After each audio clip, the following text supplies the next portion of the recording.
good evening, everyone. Welcome to Budget Watch 2026. This is a live talk show on TVS. My name is Mona Manap, and we just witnessed the tabling of the Budget 2026 by our Prime Minister, Datuk Sri Anwar Ibrahim, in Parliament today. Now, that is the 4th Madani budget and the first in the 13th Malaysia Plan. What does it mean for all of us, the everyday people, business owners, everyone, and especially in Sarawak? And we've got experts here tonight with us to talk about the budget and to unravel some of maybe the jargons that we might not understand. Now, on my right, we have Professor Dr. Evan from Unimas. Dr. Evan, welcome to the show. Thank you very much, Mona. Maybe tell us a bit more about your research background and focus. All right. So basically, my name is Evan Lau, as been mentioned just now, and then I came from Unimas, University of Malaysia Sarawak, and mostly my research, my expert area is on economics background, and of course, my research focusing mostly on macroeconomics, and one part that I mostly emphasize on is on the fiscal policy, which is very much related to what have been presented by the Prime Minister. So that's where I'm going to perhaps shed a bit on what we're going to talk about, my focus for this talk tonight. Right. Fantastic. Yeah. I think we're going to talk about the fiscal deficit that we're expecting this year or next year. Yeah, okay. And next to Professor, we've got Linda from EY. Welcome to the show, Linda. Thanks, Mona. Tell us a bit more about what you're bringing to the table tonight for our discussion. Okay, just a background first. I'm a tax partner based in Kuching office. So I currently lead the tax practice for the Ernst & Young Sabah and Sarawak offices. So basically, I have been in this industry for over 25 years. Wow. And over this period of time, I have been working with a mix of clients. So they are including the domestic businesses, international corporation to the government entities. So as a tax partner in Ernst & Young, I also very enjoy in mentoring the young profession who just starting their tax career in EY. So that is something I truly passionate about right now. So also take this opportunity to thank TVS inviting me for tonight Budget Watch 2026. So looking forward to diving into the discussion later on, and also hoping that I will make tax just a little bit less boring tonight. Thanks, Linda. Yeah, the dreaded T word, tax, and we're going to talk a bit more about taxes. I think there's a lot we're going to talk about in the budget. And Hudson, fancy bumping into you here. Welcome to the show. Hudson is from Hubline.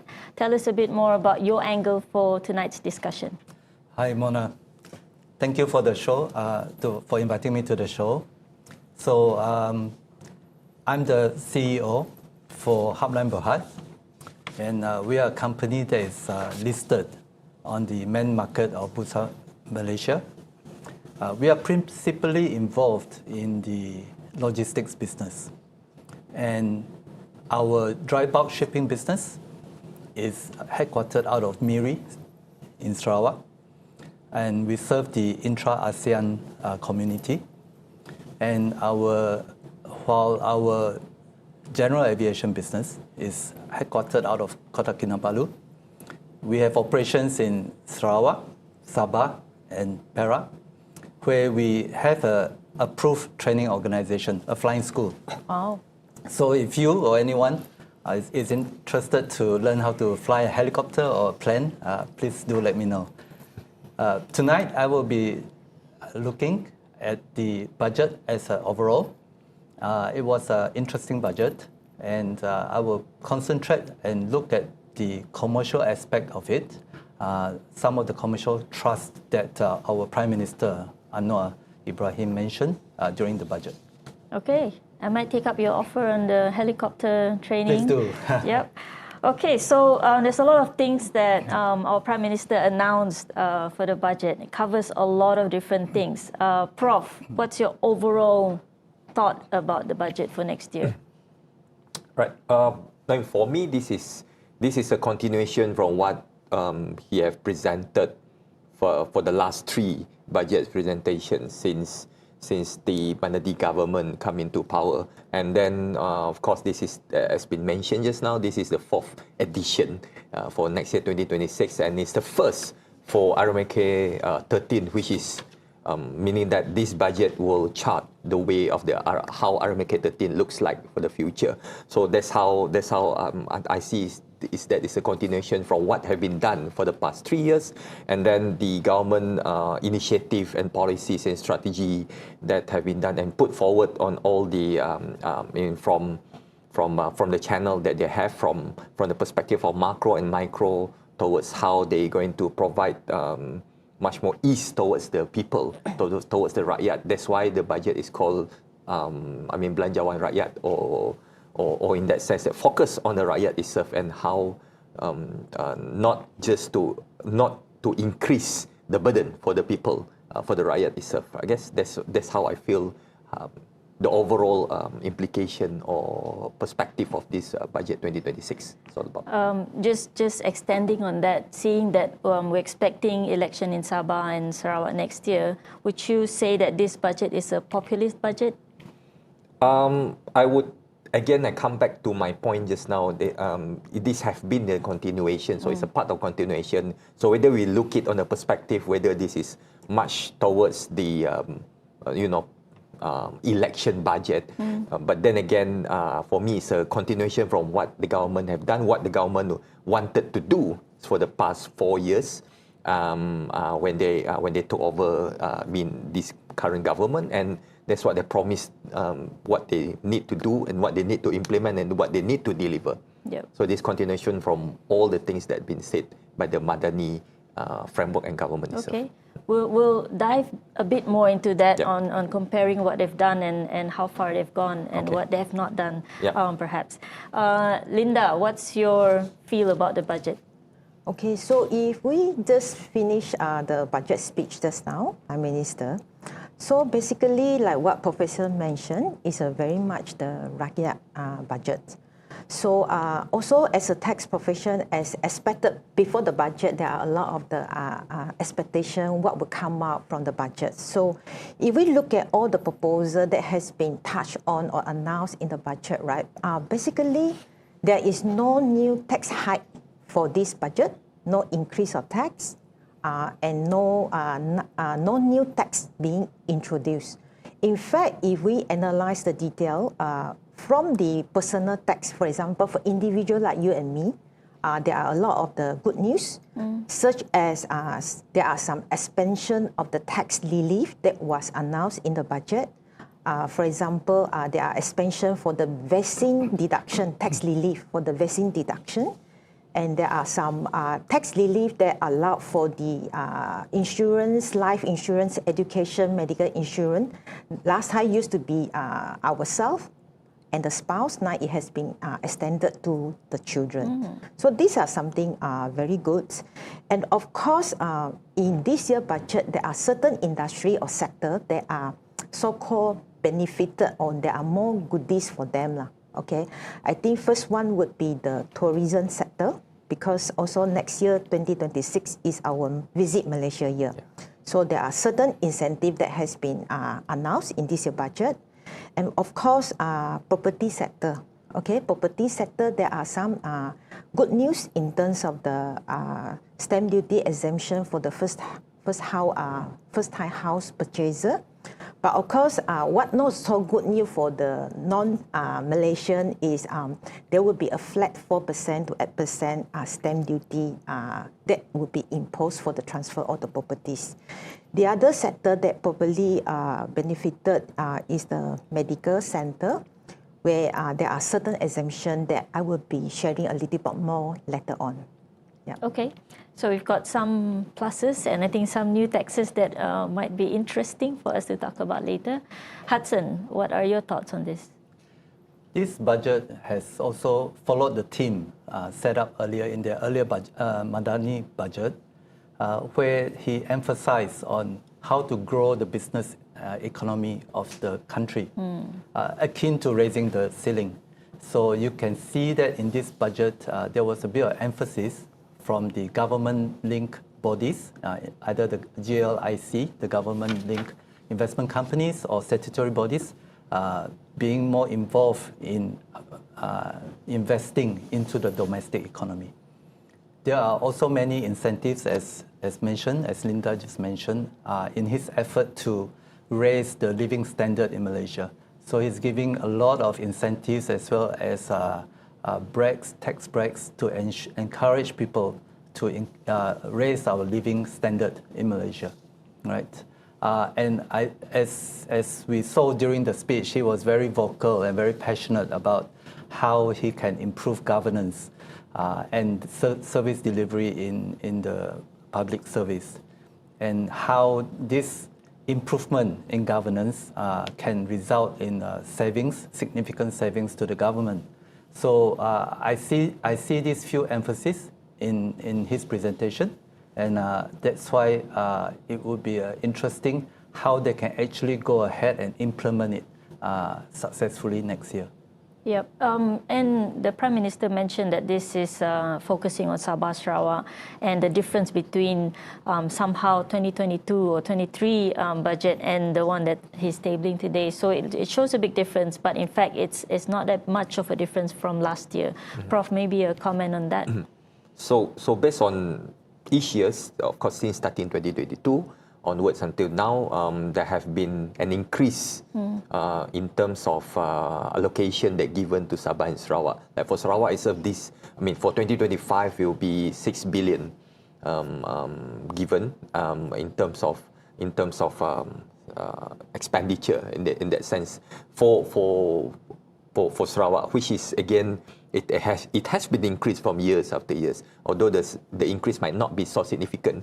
But again, this 6 billion to Sarawak will be used appropriately and efficiently by Sarawak, so that you can implement whichever programs that we have. But on top of that, you have to know that on top of that, of this 6 billion, the other parts of it, like for example, the continuation of the Trans-Borneo highway, which is continuation from the Pen-Borneo itself, was not really part of that 6 billion. And the other projects perhaps that related to the infrastructure development, education and whatnot. So part and parcel actually on paper perhaps it's only 6 billion in amount of money, but then again if we add overall perhaps the numbers go beyond that. So yes, they emphasize specifically for that part. So it's good that the government actually recognize there's different development needs that we have for Sabah and Sarawak. That's why the money are putting in each year for Sabah and Sarawak, perhaps a little bit more than the states in West Malaysia. Yep. Thank you very much. We've got a lot of things to talk about, but we'll go on a short break. Stay tuned.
Welcome back to Budget Watch 2026. Now we've got a lot to talk about the budget itself, but let's start with a bit of a trend analysis and looking at how the previous budget and the budget now and what has happened, what hasn't happened, if it should have happened. Let's start with some of the tax reforms. What have we noticed here, Linda? Okay, so the Malaysia government in fact has started the journey to reform the tax system in Malaysia since the year 2024 last year. And this so-called the tax reform journey will be going through probably up to 2027. So this is a very crucial steps in order for Malaysia to build a more sustainable and resilient tax system in Malaysia. So let me just share with you about what are the tax reform that has been undertaken by the government so far. So in early year 2024 last year, okay, the government has introduced this so-called the new tax called capital gain tax. So this capital gain tax basically is imposed for the shareholder who actually dispose of the unlisted share. Okay, so the listed share that disposal won't subject to the capital gain tax. So this capital gain tax basically is only applicable to certain taxpayer. For example, corporate shareholder. Yep. Okay, so as an individual like us, if we do buy and dispose of unlisted share, basically we are not subject to the capital gain tax. And the capital gain tax rate is 2%. If let's say there is an option for you to choose, it's either 2% on the gross amount or the 10% on the gain. Okay, so so these are the new tax. The other new tax that has been announced in last year's budget is a 2% dividend tax. And this so-called the 2% dividend tax basically is applicable to the individual shareholder, okay, who receiving the dividend income from the domestic company. Yep. So, and that dividend is exceeding 100,000 a year. So if let's say you are receiving less than 100,000 dividend income, basically you are not subject to the 2% dividend tax. And the other taxes would be the very unpopular one that we all know is the expanded sales tax and service tax, which we shorten call SST.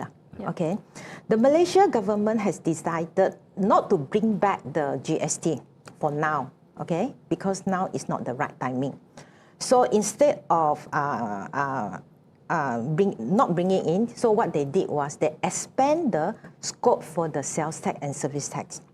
So basically from the sales tax perspective, certain premium items such as racing bicycles, luxury watches, artworks, all these now subject to sales tax, either 5% or 10%, depending on which category that you are involved in. And if you can recall, actually last year, there is another new tax called luxury goods tax, okay? But this luxury good tax has been scrapped by the government entirely. So government is not going to implement this luxury goods tax. So all these so-called the luxury products now is subject to the expanded scope under the sales tax. Yep. So that is the sales tax. The other one is the service tax. So service tax, in fact, there are quite a big impact to businesses, especially in the construction services, leasing activity services, who are leasing equipment, leasing of the commercial building, financial services, even the education and the healthcare services, all now subject to the service tax effective from 1st July. Okay, so based on the last year budget announcement, for the Malaysia who implement this so-called the expanded sales tax and service tax, it will bring in about 5 billion income to the government just for the implementation for the 6-month period. So that is the income that they are going to get. So in terms of the tax administration, okay, so I think we all heard about the e-invoicing implementation in Malaysia. Yep. So e-invoicing implementation started in August last year, okay, and implementation of e-invoicing would be in phases. Full adoption estimated to be by 1st July 2026, if no more extension of time given by the IRB. Of course, with all the lobby, all the businesses basically are required to implement the e-invoice, except for the small medium enterprise, where their annual income is less than $500,000, so they are exempted. So what does that mean, e-invoice? So e-invoice, as we all know that under the e-invoicing system, for the invoice issued by the businesses, everything will go to inland revenue. Yep. So inland revenue will have a big data in terms of the taxpayer, what is your income and your expenses. So this is quite a critical move by the government to digitalize the tax administration. Yep. So for this implementation, what we can expect is the tax audit by the Inland Revenue would be more targeted and efficient in the near future. Okay. And one interesting about this e-invoicing is, although this e-invoice is implemented by the Inland Revenue, but the Inland Revenue is going to share the data that they collected through this e-invoice to the custom. Yeah. So one data would be used by two agencies to carry out their tax enforcement. So it's something very different. Okay. Yep. And I think we have a lot on the taxes that we can talk about. Yeah. But I suppose we don't want to turn into a tax Okay. lecture. But I think that's interesting that there's a lot of taxes that I think a lot of people don't understand how it can benefit the country. Yep. And in the end, it benefits us. Although maybe it's not as direct as a subsidy or, you know, the SARA incentives. When we talk about GDP growth, Prof, you mentioned that well, the Prime Minister announced that there's going to be a growth from 4 to 4.5, but the World Bank expect of projects that we are going to be at the same GDP growth for next year. So how are we going to expect this next year, this growth? Right.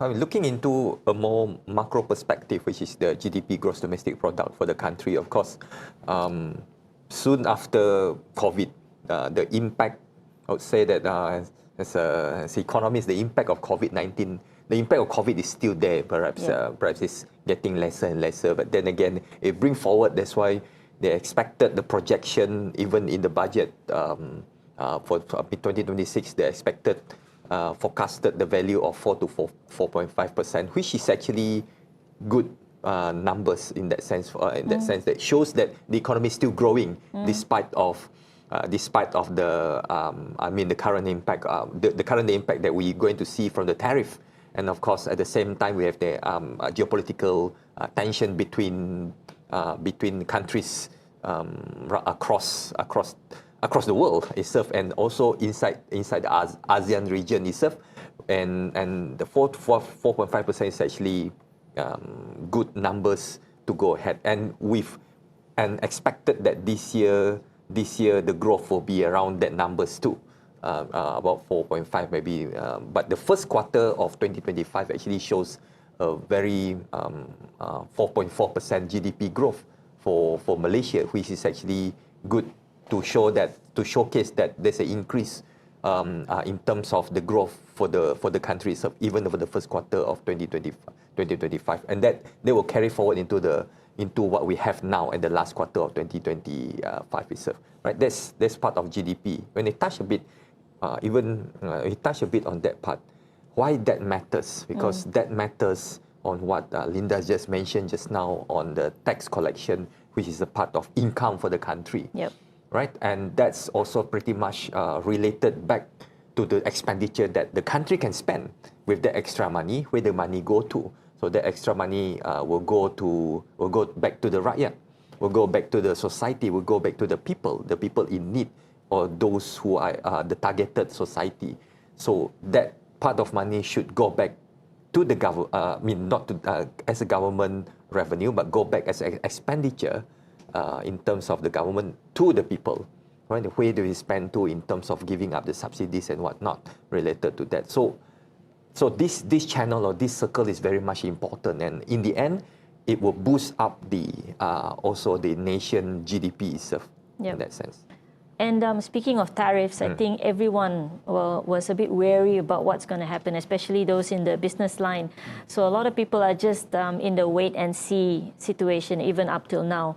Hudson, what do you think about this? What can we expect next year?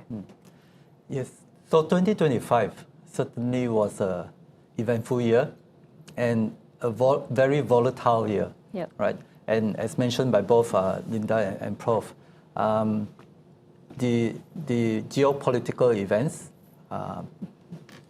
international events, have had a impact on Malaysia, as we are a trading nation, right?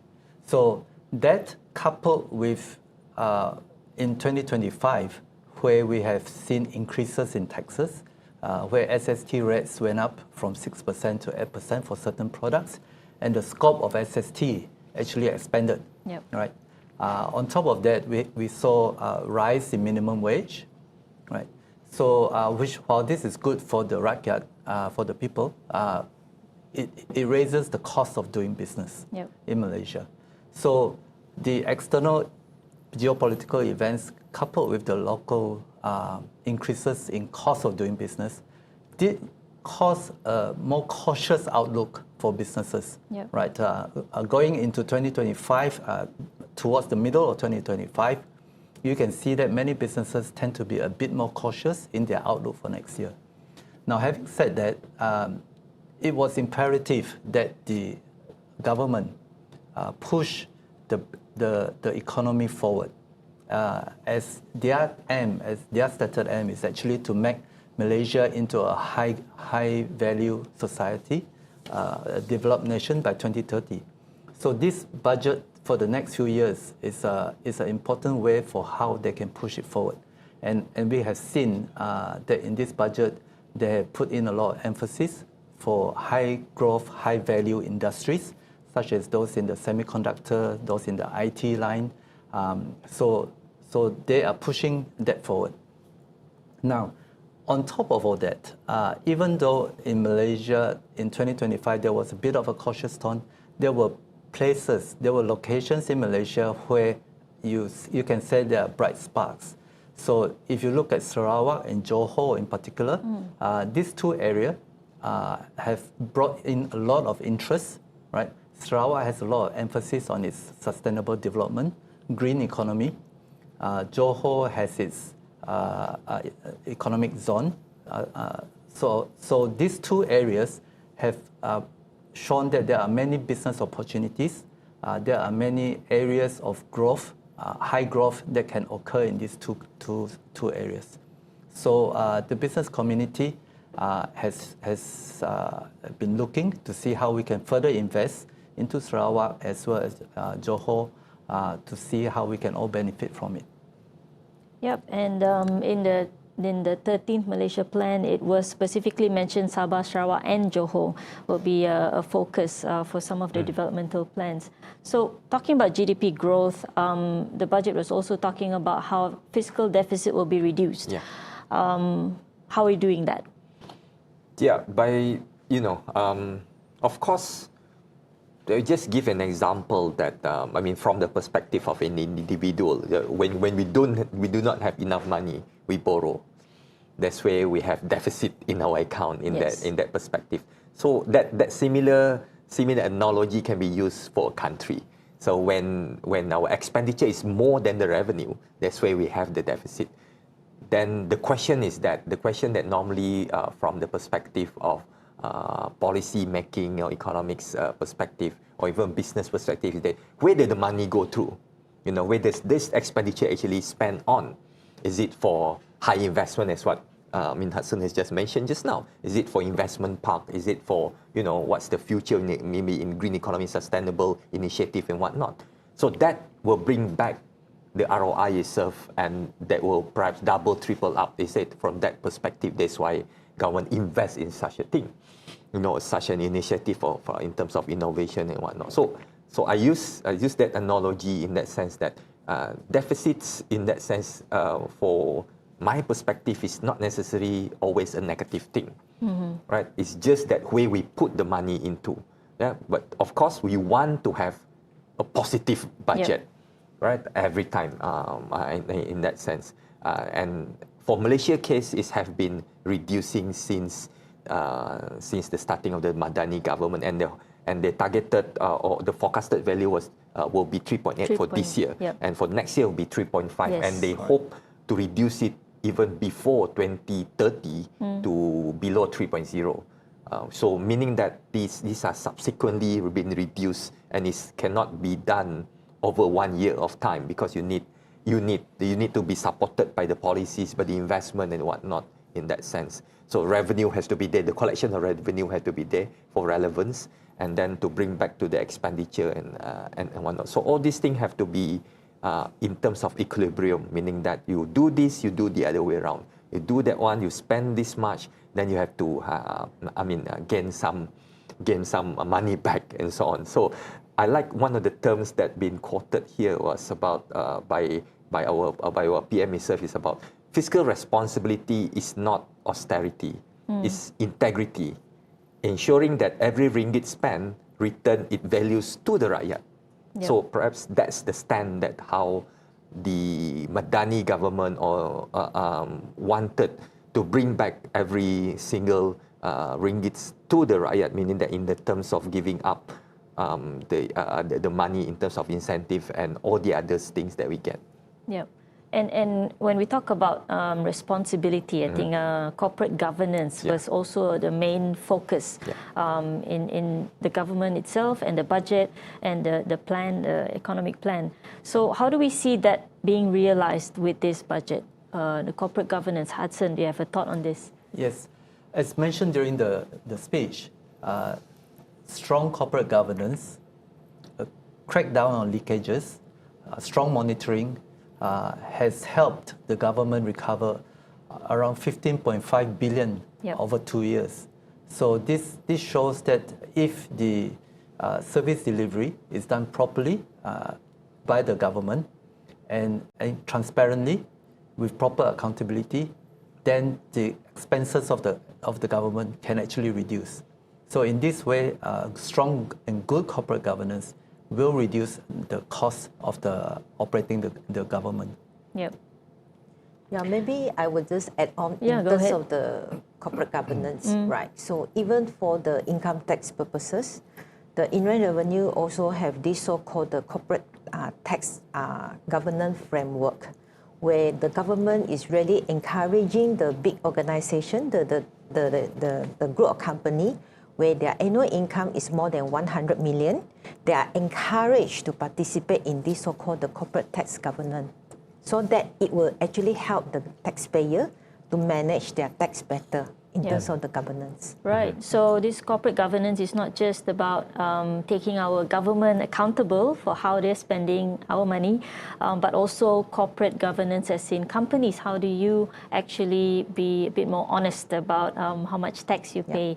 All right, so we're going to go through the meat of our discussion, the actual items in the budget, and we're going to unpeel this onion and see what are the things that will impact us after this break.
Welcome back to Budget Watch 2026. This is live on TVS. And now we're going to go deep into the budget items themselves. And the first one I'd like to touch on are the taxes. I think the dreaded T word here. We've got some new taxes for smokers or for drinkers amongst us. Linda, tell us a bit more about what to expect. Okay, first thing about the good news first lah. Okay, I always like to start with the good news first. Okay, so just now I do mention about the Visit Malaysia year 2026. So what we expect for next year is we are going to attract about 47 million visitors coming to Malaysia, and we estimate that for that year we are going to generate about 329 million revenue from the tourism sector. Okay, so in order to really encourage the businesses in terms of promoting the tourism sector in Malaysia, there are incentives given to the corporate businesses and also the individual like you and me. Okay, maybe first talk about the you and me first lah. So what has been given in this year budget is there will be 1,000 tax relief. Okay, it will actually cuti Malaysia lah. Cuti Malaysia. Yep. So the 1,000 is actually mainly to cover the entrance fee that we enter into those tourist attraction tourist venue, spots. Tourist spot lah. That one is for the 1,000 tax relief. Then for businesses, right, there is a tax deduction, special tax deduction, given to the businesses when they do the renovation and refurbishment of their hotel accommodation, type of the thing. So this so-called the tax deduction will be given up to 500,000. Okay, so that would be the hotel side or the tourism side. For the operator, okay, who actually brought in the tourists to Malaysia, foreigner, then they also can enjoy 100% sort of the income tax exemption. Okay, of course there are certain number that has been given. It is not like you attract just 100, you enjoy. So based on the last time, because there is no details being announced, but this so-called the incentive is actually not new. It has been given by the RB or government last time. Probably we are looking at least 1,500 foreigner to come to Malaysia in order for the operator to enjoy the incentive. So it's a 100% tax exemption. 1,500 foreigners per year. Per year. Per year for one operator. For one operator. Okay, so, but we had to wait for the details because right now it's just the verbal announcement. Yep. And the other sector that probably that I also want to talk about is the property sector. Okay, because property is playing a very important role in our Malaysia economy. So for the property developer, okay, there is a special tax deduction. Okay, will be offered for the expenses relating to converting the commercial building to residential building. So there is a special deduction, but there is a limit for this deduction. It's only up to 10 million for one property developer. Okay, and the other thing is the first-time house buyer, if the property price is below 500,000, then they can enjoy the 100% stamp duty exemption. Of course, not so good news. What I mentioned just now is the foreigner. If let's say it involves the foreigner for the transfer of property, then the stamp duty would be higher, no exemption, 4% to 8%. Okay, so these are the incentive. The other one is the private hospital. I think as part of the Manadi government, we also promote the social welfare for the people. Yep. So there are a lot of that. Probably there are unprivileged individuals who are not afford to actually getting the private healthcare.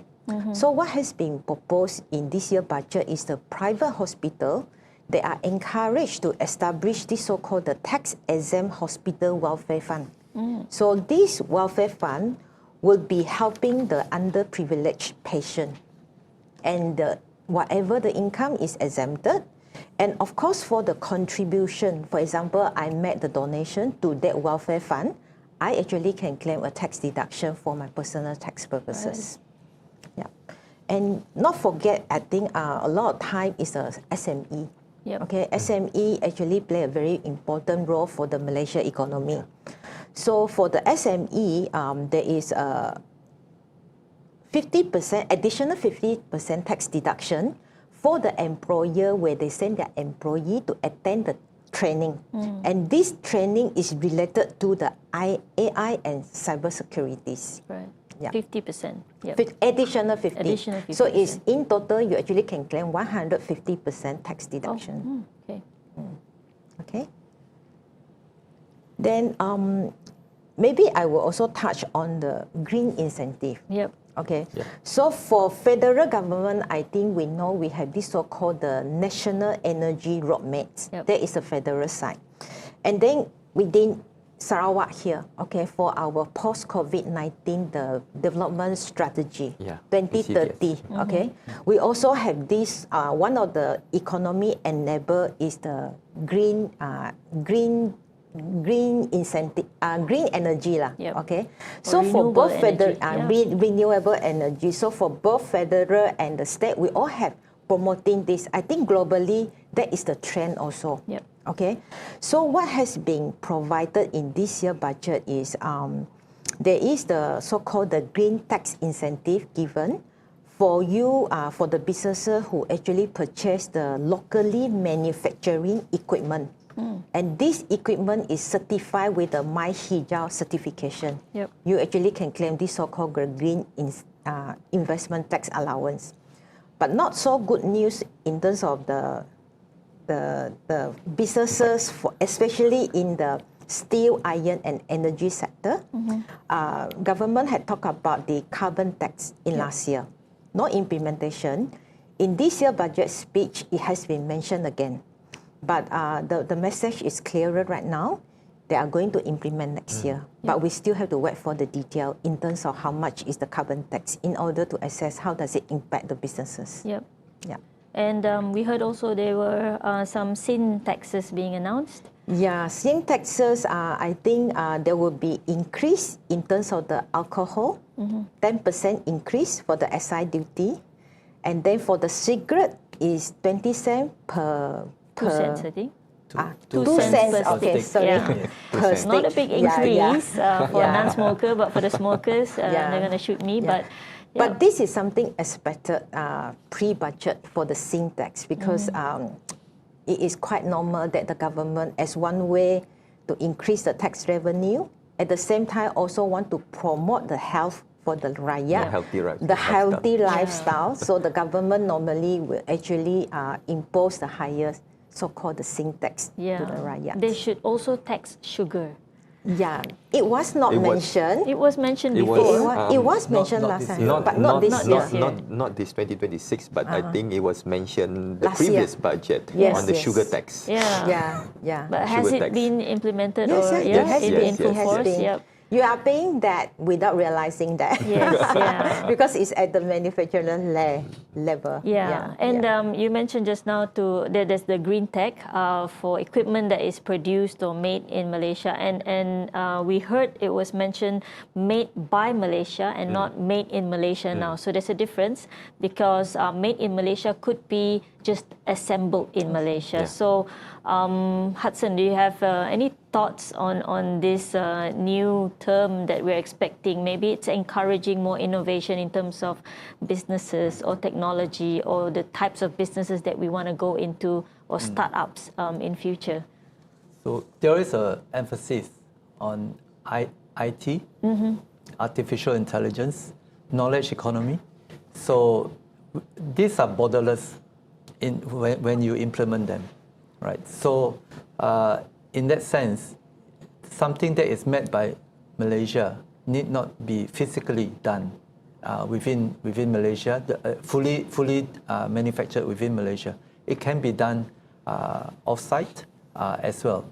So in this sense, there is also an emphasis in the budget, not an emphasis, an area called ASEAN Business Entity, right? Where a company can be granted this status, an ASEAN Business Entity status, where it is only for public listed company, and it is under the Securities Commission. But this is for companies with a wide ASEAN market footprint. So this status enables the company which qualify for it to move its people more easily in terms of their talent, right? So this help in building the Made by Malaysia brand, right? As we all become a lot more mobile in the way we do business. So hopefully with this ASEAN Business Entity or ABE and the inflow of foreign talents, then maybe the transfer of knowledge to our people will encourage this made by Malaysia concept that we're trying to push. And there was talk about residence pass or talent fast track, I think, and some multiple entry visas that was mentioned in conjunction with the ASEAN business entity.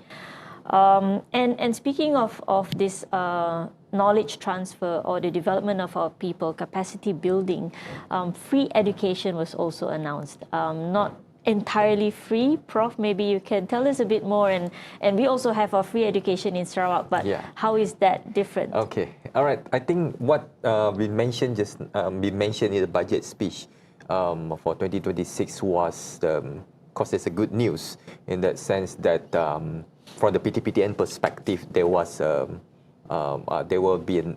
will be so-called those who get the loan from PTPTN and those who are in I think the keluarga miskin in that sense, according to the budget speech, will be granted free.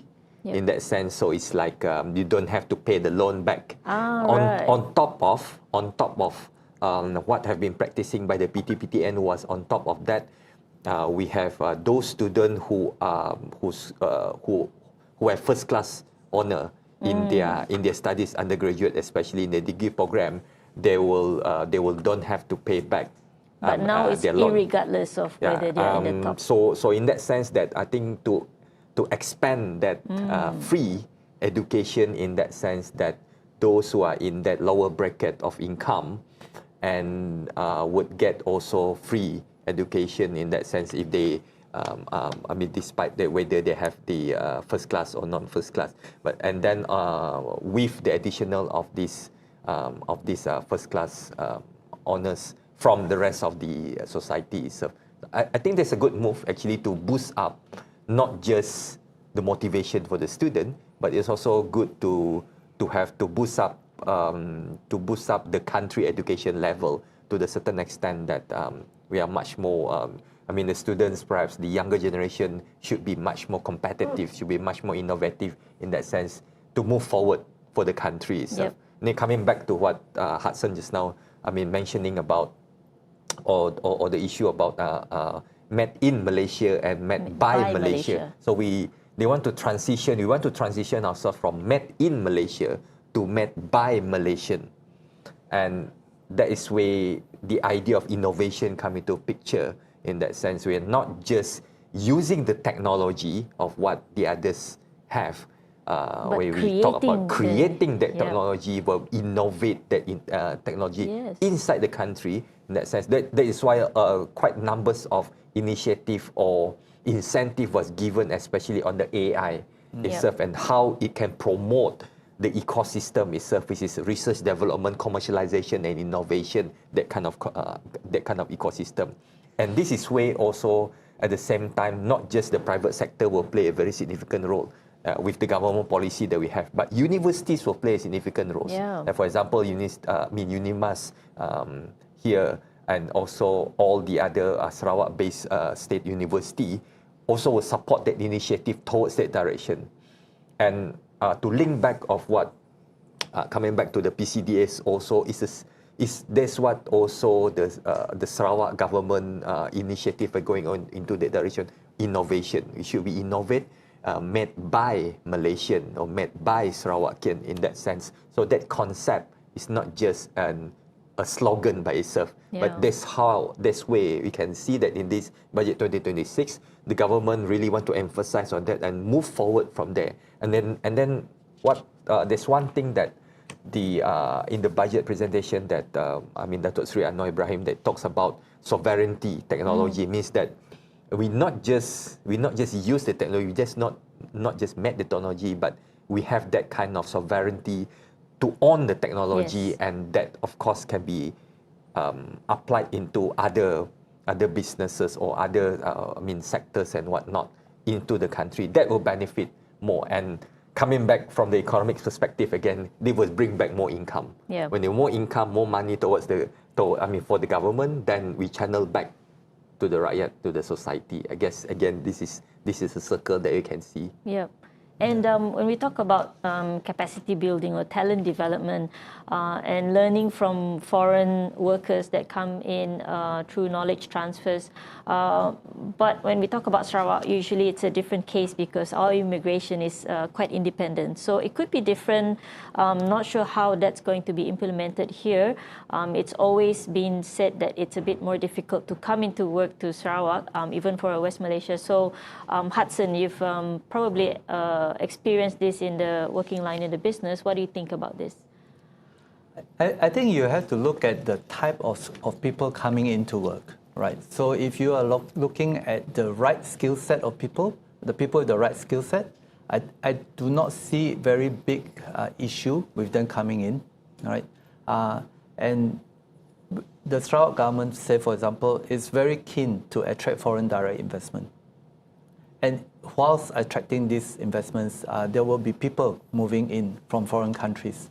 And this highly skilled group of people, highly knowledgeable, I think those are always welcome. At the same time, at the technical vocational level, we also need people of such skill to come in. Right?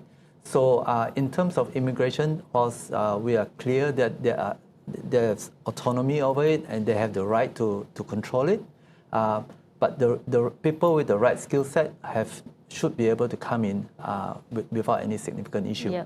Right. Now, I would like to add on also to what Prof said earlier. The emphasis on education is very important. And in this budget, you can see that the education sector actually got the highest allocation in the budget. We are trying to raise the ceiling. We are trying to raise our living standard. We need an educated workforce that is able to add value, provide service that will enhance the economic power of Malaysia. And in order to do that, you need to be able to upskill, uptrain, and give them the knowledge, right? So emphasizing it in the local institutions, having the capacity to enroll students, to give them the right skill set of the future, right? I think it's very important, and I think that has been emphasized in this budget. A significant allocation, I think about what, 8 billion given to 7.9 billion to the TVS, right? And Education Ministry, Higher Education Ministry are getting very high allocation. Yes. I think those are the areas that we need to move into, right? We need to focus on it, and while it is a general area, within those areas, I think there are certain categories of skill set that we also need to move in. Adoption of AI in business is common. You have to know how to adapt to it. You have to be agile in dealing with it. You cannot avoid it. And your workforce must be willing to use it. And if those who are properly trained, have good knowledge, can make full use of it, I think we will have a very, very strong position in this region. Yeah. And if Sarawak was to be the hydrogen hub, which was mentioned as well, and renewable energy, we need a lot of people who are skilled in the specific industry or in the hydrogen production industry or in renewable energy, in solar, for example. And so those are some of the things that we have discussed, but we'll go on a short break and have a bit more things to discuss after the break.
Welcome back to the Budget Watch 2026, and we talked about sin tax on cigarettes and on alcohol. We talked about green technology and some tax reliefs for people, for tourism, for even business events, for conferences that bring in foreign delegates. I think you get also tax reliefs on that.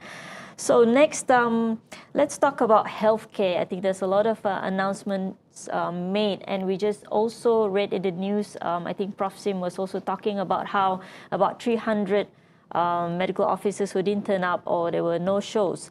And that's probably a problem for Sarawak because of the location or geographic location that we are in. But in the budget, it was announced 6,000 new MOs in total. But how will that translate into reality for Sarawak, Prof? All right. I think it's that's a good thing. To start off, of course, it's a good announcement for the healthcare sector itself, because in a country like Malaysia, we on the need of having more doctors around. Due to the, I guess, one thing that I would say that we need the healthcare system to be much more improved of what we have, and our healthcare system have been going on, especially after COVID-19. We've seen that gone through how stressful for the healthcare system and what it need to be done. And that's a good news, I think, for the doctors out there to have this kind of to be awarded in such a way to receive the reward, and then to be recognized and to have more places. And then coming back to what we have in Sarawak, of course, at the same time of what we have here, the doctors, I'm not sure what's the reason behind of no show.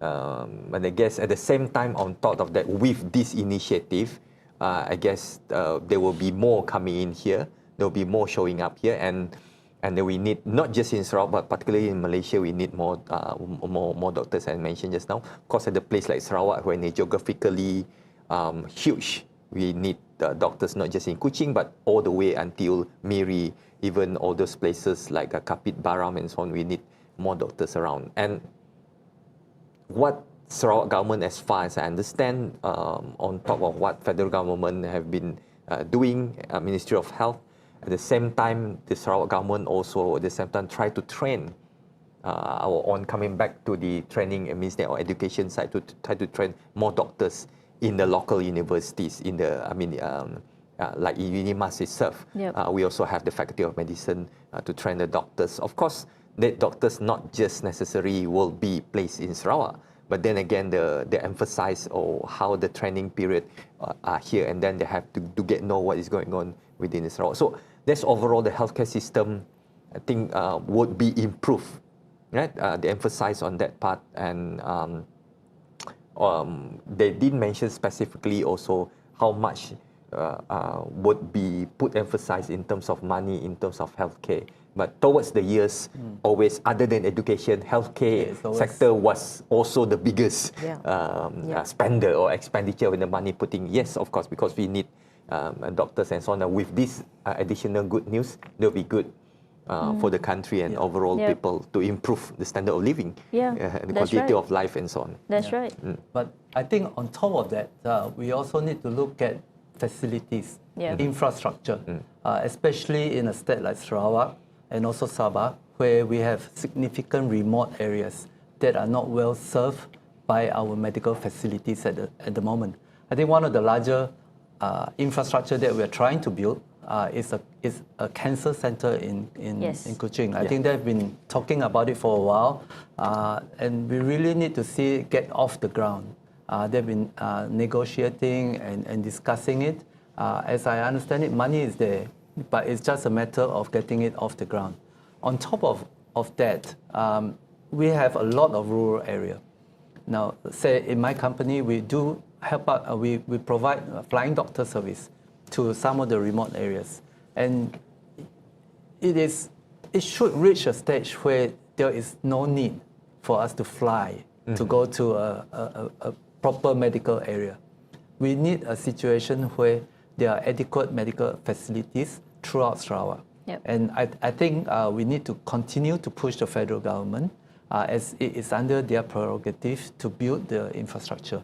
And that is something that we hope more emphasis will continue to be given in building the infrastructure. No doubt having qualified doctors, trained professionals in managing our health facility is very, very important. Yeah. Training them to be ready is very important.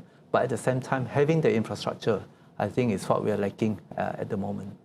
I think and hopefully it will improve. Yeah. I think there was an announcement for infrastructure about 1.2 billion, but obviously that's spread out throughout the whole nation, and how much that goes to Sarawak remains to be seen. Now, maybe I will touch on the tech side, since we are talking a lot on the business side and healthcare. Okay, in fact, for the healthcare or the medical, right, is one of the industry that the Malaysia government get the revenue from the foreigner also. So even if we look at our Sarawak, our private medical center, we do attract foreigner, like Indonesia, come over to receive the medical treatment here. Yep. So in terms of the tax, in fact, there are already some existing so-called the tax incentive for the medical center to enjoy the incentive. It could be, for example, over the years, you manage to attract more and more foreign patients to come over. So there is a tax exemption in terms of increase in the export of the services. So this is one. The other thing is for the private sector, when you go overseas to attend any conference, roadshow, or book those trade fair, right? For you to promote your medical center businesses, that one you also can entitle for something like the double tax deduction. Yep. So the other thing I think we also touched on just now about the talents. Okay, in terms of talents, I think government is trying to attract the talents, including the doctors, back to Malaysia. Yep. So in fact, the talent corps have worked very closely or working very hard. So there are already some existing incentive to the individual, where you actually a specialist and you are moving back to Malaysia.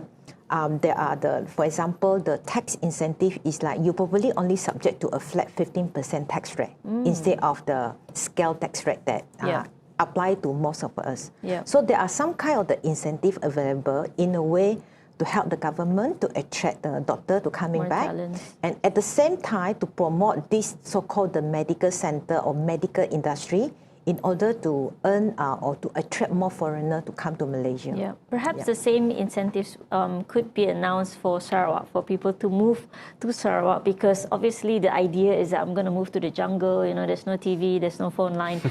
So maybe a similar incentive would attract them, and that's probably what we need. Now I'm just going to move to agriculture.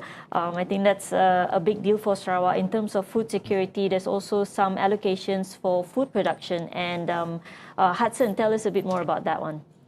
Yes, so food security, especially during the COVID time, was something that became very clear that it was so difficult during that time to transport food products from one country to another, or even within the country from one area to another.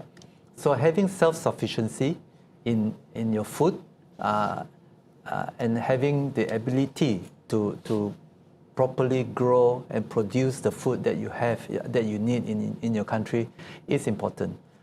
In this budget, the paddy farmers come in for is good news for the paddy farmers, as the government allocated about 2.6 billion in various subsidies and assistance to them.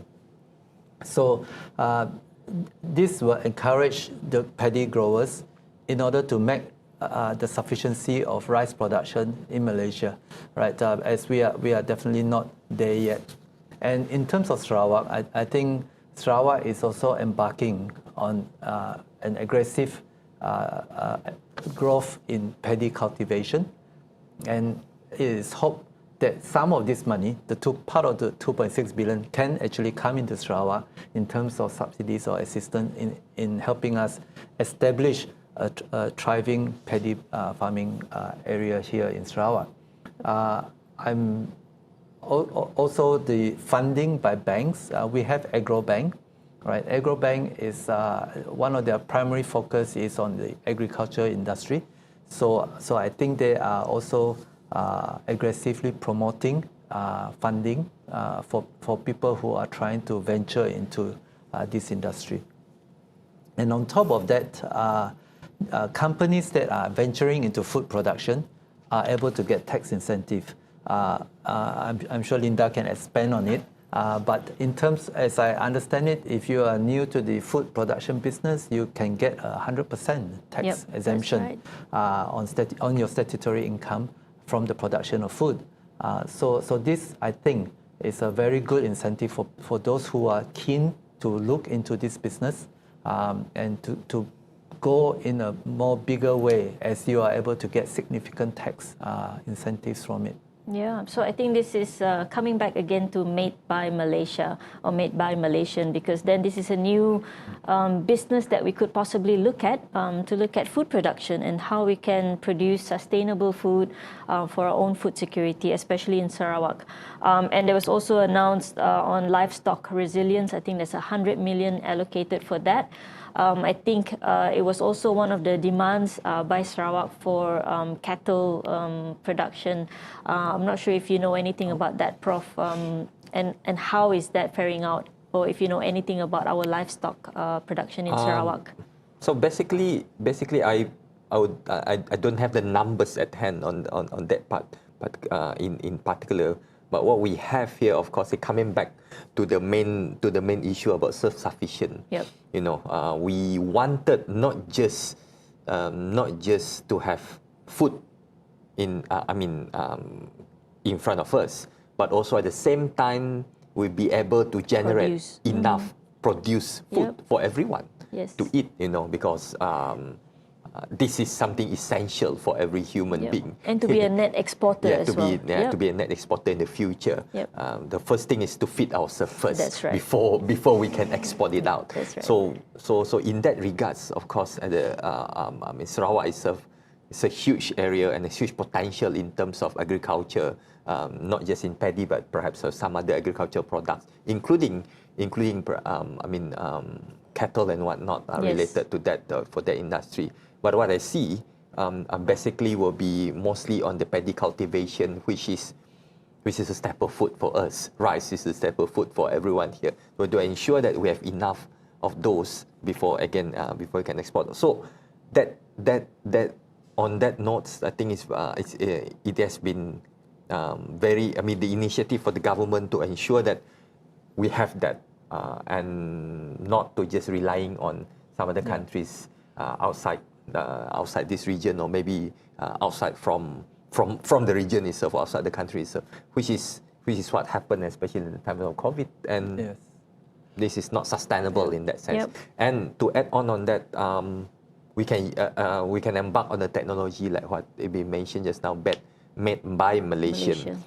In terms of even in agricultural sector or in any other sector that related to that, can embark the technology to improve on that part for technological advancement of smart farming and related, which is actually part of also PCDS for Sarawak. That's right. Yeah. If I can add on to that, our self-sufficiency level for ruminant farming, cattle and the goats, are very, very low in Sarawak. Most of the beef or the lamb that you see in the supermarket are imported. Right? You see Australian, New Zealand, or the Indian buffalo meat. So it's mostly imported. The amount of ruminants in Sarawak is not enough. I think it is important that we grow this industry, we encourage the growth of this industry. There are government agencies that are very helpful. Right.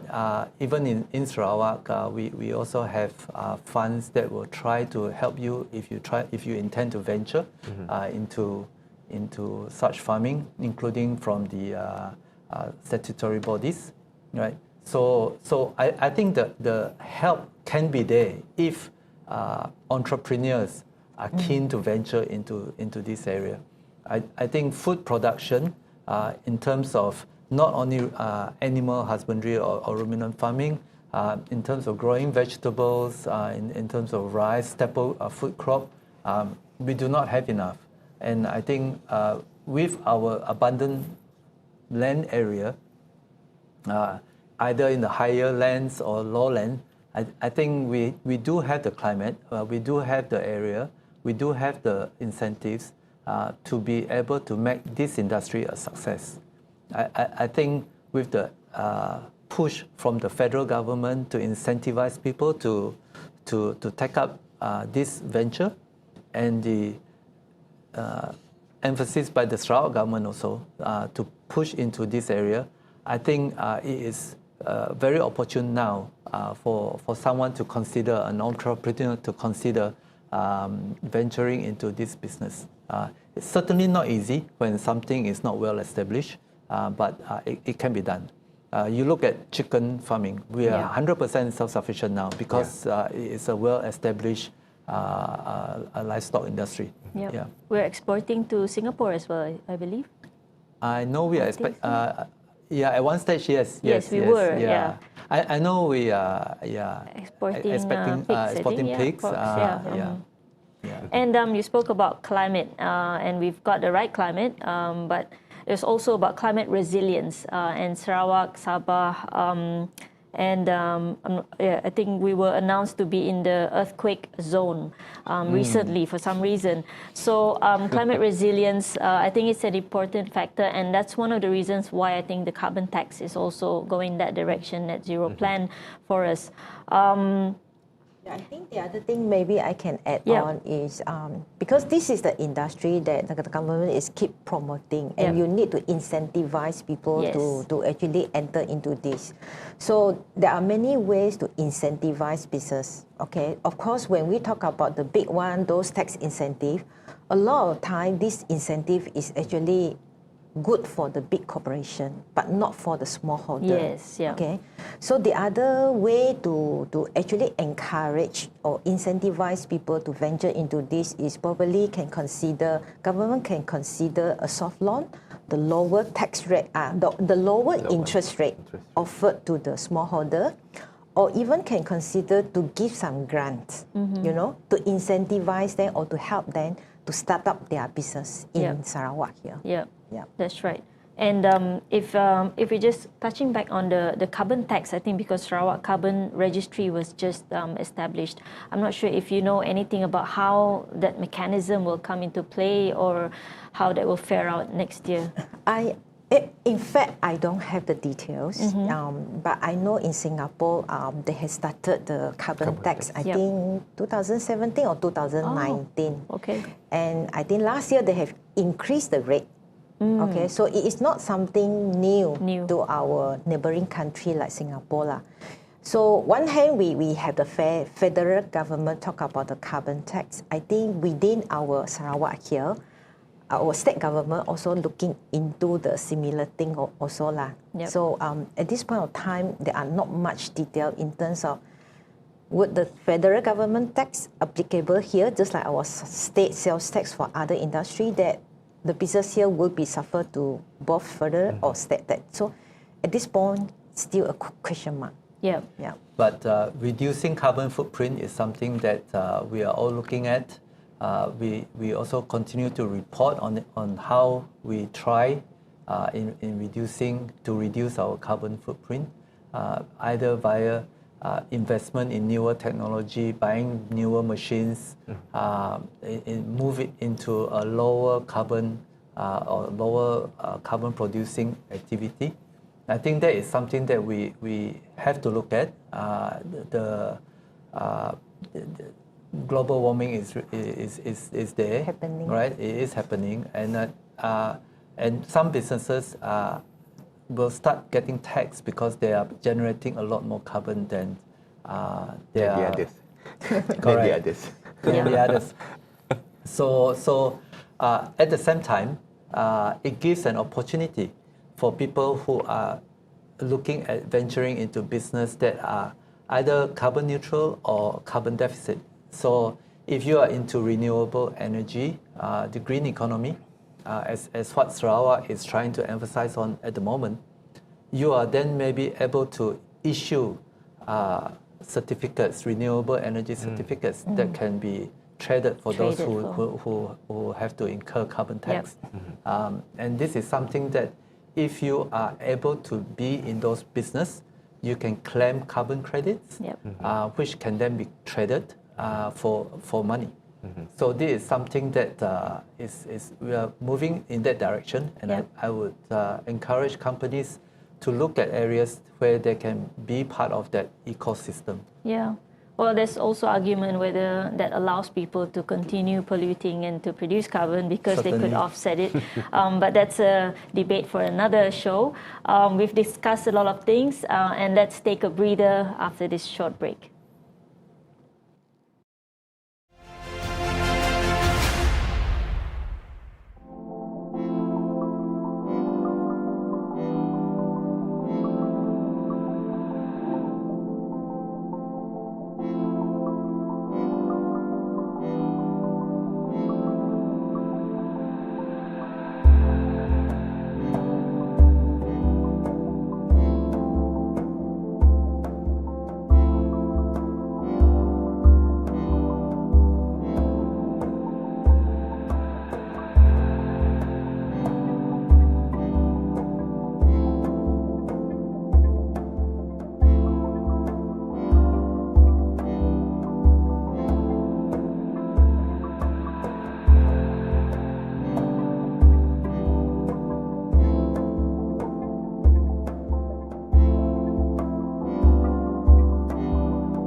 Welcome back to Budget Watch 2026 live on TVS.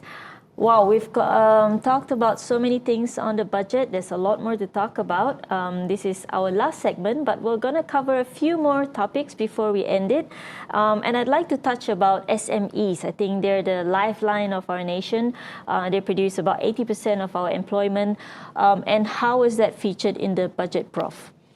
Yeah, we look at for every of the budget presentation, not just particularly for this time around, it have been always and emphasized, has been mentioned by my two fellow colleagues here for today. They have been talking about, and also that SMEs is actually a very important portion of the economy in the country for businesses also, because majority of the businesses are SMEs. Yep. Or MSMEs in that particular. So that contribute not just in terms of the capacity or the working force, the human capital itself, but at the same time also generating the GDP.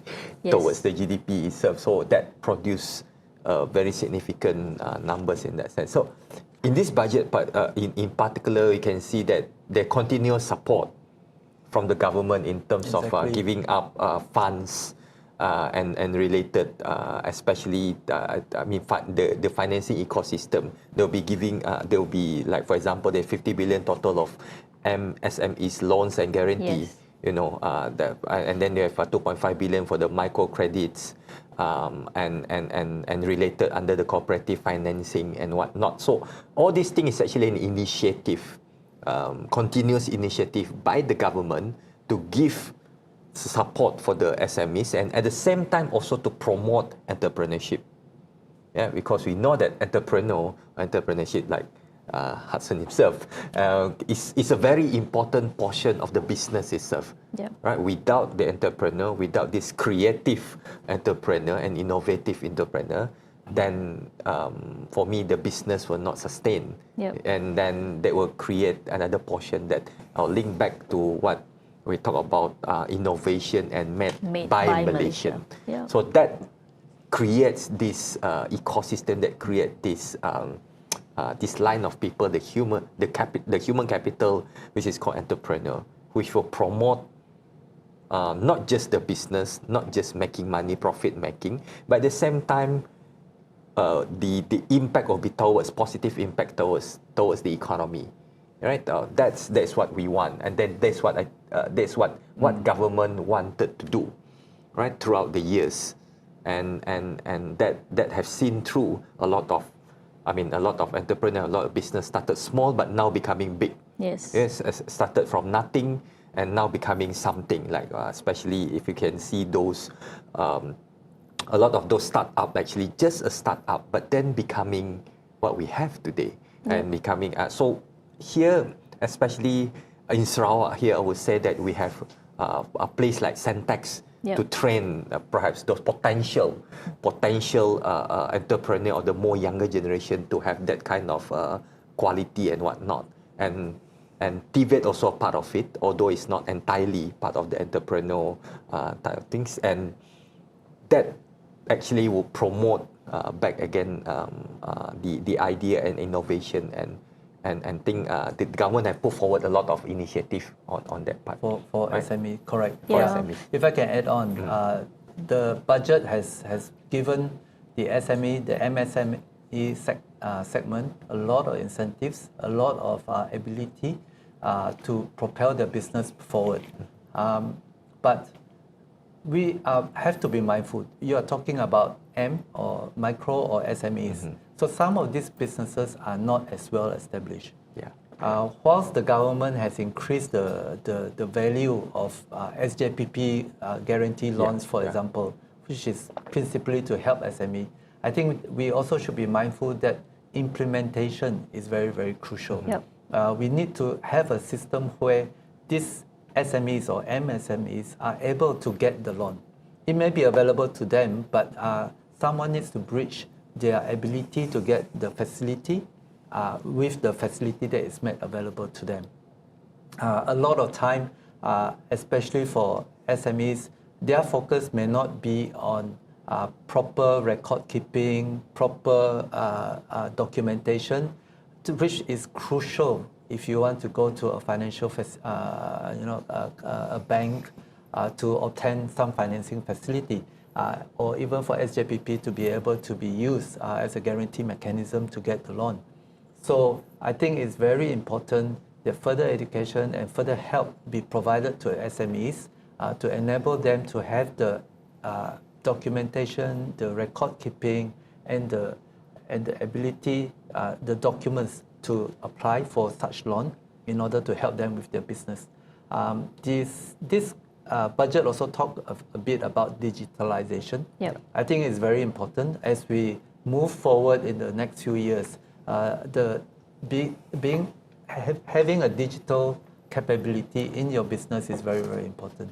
You need to be able to digitalize as much of your back office as possible in order to remain efficient and be proactive in moving forward. So providing help to SMEs to help them digitalize their business is something I feel is crucial also.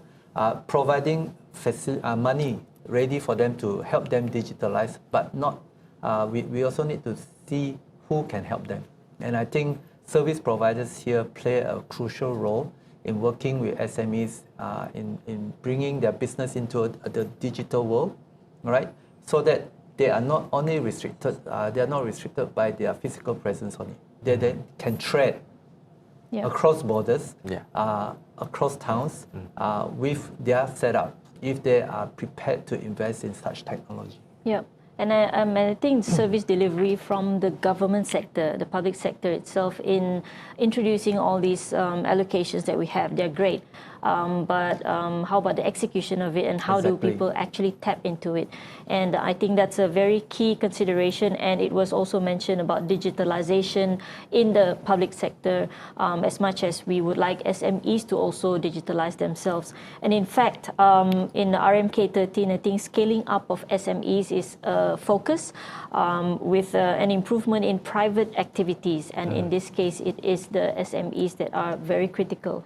Now, there was also an announcement of startups, 750 million allocated for startups. I think that goes back to what you said, Prof, for people to start new businesses. And we talked about food resilience, so food security, climate resilience. These are new areas which we could actually go into, just basing off the budget and seeing where you could slot yourself in, and giving yourself incentives based on this. Now, if you talk about the budget as a whole, looking forward into the future, and in the immediate future, next year we've got the Sarawak election, and this year we've got the Sabah election, and later on the national election. What are your hopes, or what do you see happening? Let's begin with Prof. Okay, thank you for that one. Of course, what I wanted to see personally was, of course, the implementation and the execution of what have been planned inside the budget. The proposal of the budget itself has been presented by the Prime Minister, and not just this particular budget for 2026, but of course the continuation from what have been proposed and have written in the budget itself for the past few years, and the implementation, the execution should be there, so that bear in mind that when everyone knows have been emphasized by yourself just now, Mona, and of course by any of the news portal that have been talking about this going to be the first start for the RMK 13. So this is a very important starting point where we should boost up what we need to do, what have been planned, and then we'll go into RMK 13 install and in confidence in that sense for 2026, and that should be executed. What have been promised or what have been done from the perspective of social economy and overall the macro, the SMEs itself, digitalization, AI, and related towards coming back to the rakyat. Yep. That's my hope, and that's what I would put the responsibility of the government itself in this practice to ensure that this is properly being executed. Yeah, I like that.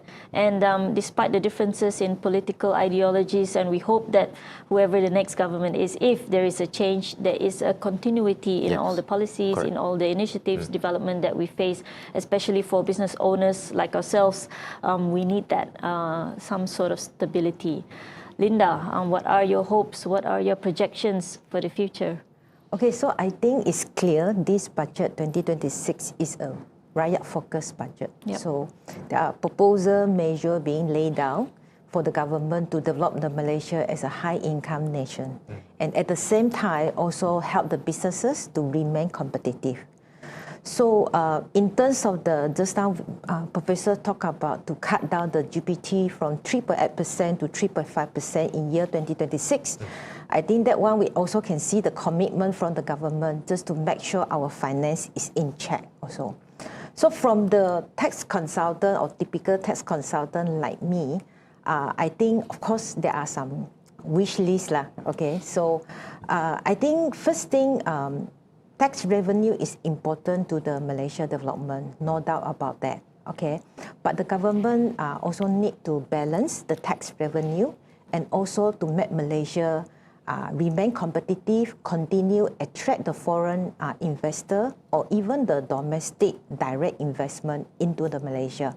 Okay, so a plan is a plan basically. So I think Professor also emphasized a lot. Eventually is how are we going to execute it, because good execution would make a big difference. That's right. So it's very important that the government also need to educate the taxpayer. Yep. Instead of a very harsh enforcement activities. That's right. Especially when it comes to the genuine mistake, because people make mistake. Yep. If let's say genuine mistake and taxpayer come forward to declare it voluntary, Yep. I hope that there would be no penalty to be imposed on the I support taxpayer. Yes. So I think this is very important that you will encourage the rakyat to comply to the law also, and it also gives a very good perception to the governments, because not everything subject to the penalty. Right. Yeah. Yes. And then last thing for me is just a quick tips to everyone, you and me or businesses. For tax, what is very important is keeping the supporting document. Yes, that's so right. Thank you, very Linda. important. And Hudson, quick 1 minute. Yes. So I think this budget is put Malaysia on the way to being a high-income country by 2030. I think the emphasis made by the government is good.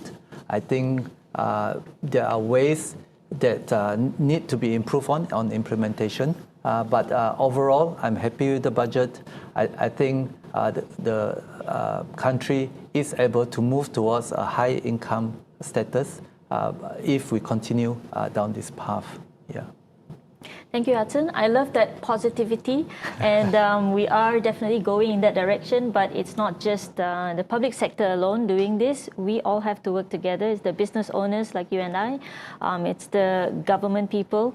It's everyone on the ground, everyone up there and everyone on the ground. That's it for our Budget Watch 2026. I'd like to thank our guest, Professor Evan from Unimas, Linda from EY, Hudson from Hubline. I hope you guys got really good information about the budget and know how it's going to impact you. Whether or not you know how it's going to impact you, it will impact you. So it's in our best interest to learn at least how you can leverage on the budget, on the incentives that were announced, on the things that you could actually benefit from. That's it for today. My name is Mona Manap. I hope you have a great weekend ahead. This is us signing off live from TVS.